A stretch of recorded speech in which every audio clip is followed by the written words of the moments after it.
आज रोजी फौजदारताडी police station हद्दीतील बस एस टी स्टँड या ठिकाणी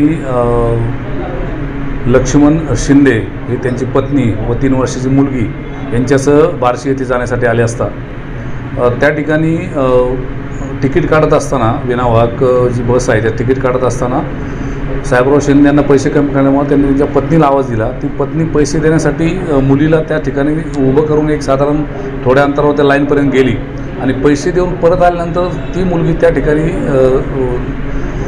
दिसून आली नाही, म्हणून त्यांनी त्या ठिकाणी शोध घेतला परंतु मुलगी मिळून न आल्यानं त्या ठिकाणी जे एस टी स्टँडला आमचे जे पोलीस कॉन्स्टेबल घारगे आहेत त्यांना ती माहिती दिली आणि त्या ठिकाणी एस टी स्टँडचे फुटेज पाहिले असता त्या फुटेजमध्ये एक महिला सदर मुलीला घेऊन जात असल्याचे व एक लाल रंगाच्या ओढणीने तिला झाकून घेऊन जात असल्याचे आमच्या निदर्शनास आले।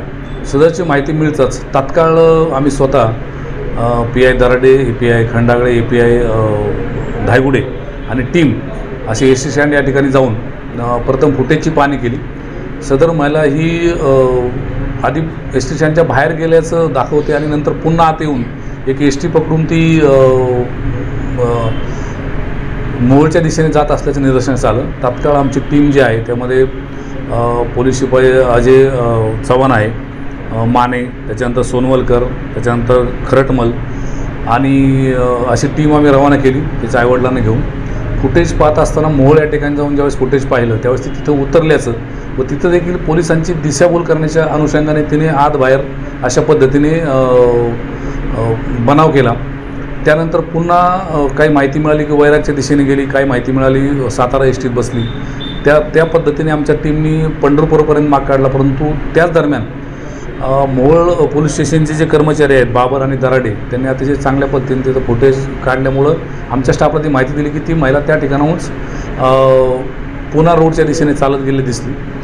तात्काळ आमची टीम परत त्या ठिकाणी आली आणि त्या ठिकाणी ती महिला ही कुठल्या तरी वडापावानाने पुण्याच्या दिशेने गेल्याचं निदर्शनास आलं। आमची टीम तशीच फुटेज चेक करत मोडणीमपर्यंत आल्यानंतर मोडणीम या ठिकाणी चौकशी करत असताना आमच्या टीमच्या असं निदर्शनास आलं की त्या मुलीला एका मंगल कार्यालयाच्या पार्किंगच्या आयसोलेटेड ठिकाणी त्या मुलीला तिने सोडलेलं आहे। त्या ठिकाणी ती मुलगी ताब्यात घेतली आमच्या टीमनी आणि मुलगी ताब्यात घेतल्यानंतर त्या ठिकाणी देखील फुटेज पाहून त्या महिलेचं वर्णन आणि बाकीचे डिटेल्स आम्ही आता प्राप्त करतो आहे। त्या महिलेच्या विरुद्ध आम्ही पोलीस स्टेशनला आता गुन्हा दाखल केला आहे किडनॅपिंगचा आणि त्या महिलेच्या वर्णनावरून तिला अटक आणि पुढची प्रोसेस आता चालू आहे।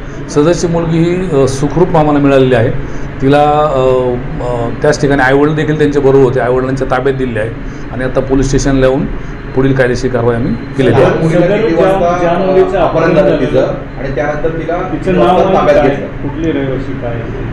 सदरचे हे मंडळी रानमसले या गावचे आहेत, पण कामानिमित्त सोलापूर शहरामध्ये राहत होते आणि रानमसले बार्शी म्हणून त्यांचं माहेर आहे त्या ठिकाणी जाण्यासाठी एस टी स्टँडवर आले होते।